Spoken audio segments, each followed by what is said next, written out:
I'm going to see how many grams we have in here, and we're at 66 grams right now. We're going to remove it.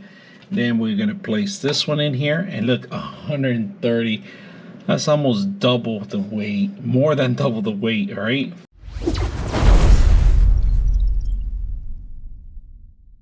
Today, I bring you a Logitech Pro X lightweight mouse. This is actually really good mouse. I can't even feel it. It's like ounces that we're talking about, and actually you could modify this mouse to do certain things.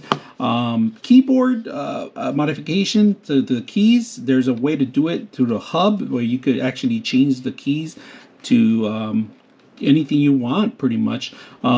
Basic keys, but underneath of it, if you guys notice, there's actually the actual padding.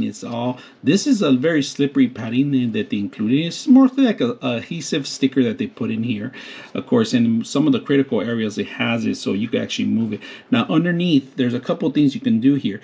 If it's too light for you, you can always add weight, and this is a magnet right here. We're gonna open it up here. Let me see if I can open it. All right, so here we opened it up. You could actually add a weight in here, or there's another option you can do. This actually could charge through the actual Logitech mat that they have, mouse pad that they have, that it could charge your actual game pad at the same time play with it. So that's a plus in case you're gonna connect the whole system together. This is a must. A lot of people don't know about that little feature that has it built in that you can actually add, and we're gonna see if we can do that too. Charging the mouse is through the front, but if you have that charging area, we can do it through the back. Of course, there's these little metal pieces where they actually get connected. Of course, if you have a power play mat, this is a plus to it. So like I said, the power play mat has the actual charging area, and you could have this with it. You could buy it, and here's the actual battery. Not the actual battery, but the actual system to actually charge the internal battery. Now, in order to set this up, you got to make sure you follow the instructions, and of course there's a little snip here, and it's like a puzzle piece. It's magnetic.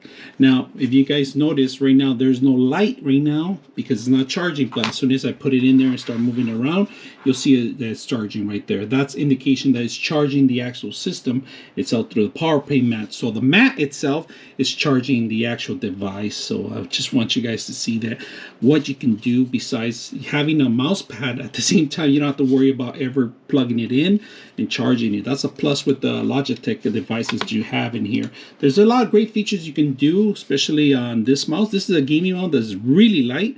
Highly recommended if you guys are going to be gaming or professionally gaming or streaming. You know, you want to make sure you get an advantage. This is actually an advantage, and like I said, easy to set up. This is not included. This mat is not included. That's a separate buy. You guys can see that, but it works well with this. And right now, as you can see, I'm not even moving it, but it's going to start charging it. And you can leave it anywhere in the mat and it'll charge.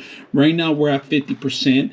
But if you're not gaming or anything, it will automatically charge. Of course, you are going to need an extra USB. It's very simple. You come into the actual Logitech Pro X hub, and basically it tells you how much battery we currently have. We are charging right now.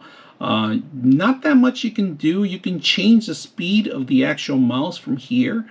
And there's no RGB lighting or anything. The clicking, you could change per second, you know, the report rate per second in here. A couple of modifications you can do. If you're going to be gaming, you're going to have to come in here and test certain things. There are a couple of games that you can test these actual mouse settings in there. A couple of actual templates that you can do that. Now, right here, you could assign your keys to different keys, of course, by going in here. Or if you have a macro that you like to install and set up, you can do that through these things too. So these hubs are actually pretty good to control the mouse, but little you can do here. There's no RGB lighting or anything. There's only a mouse movement and clicking areas, and that's about it. And then if you don't like anything, you can always hit go restore to default. So that's pretty much the hub of the actual mouse. And of course, if you register, you could get more out of it. Once in a while, connect your mouse. It will ask you to, there's a new firmware. You do need to actually wire your mouse in order to do the firmware. So that's a must. 99.6 of you are not subscribers in my channel. I hope that the content helps you out and that you find it very useful. And I hope you hit the like and subscribe.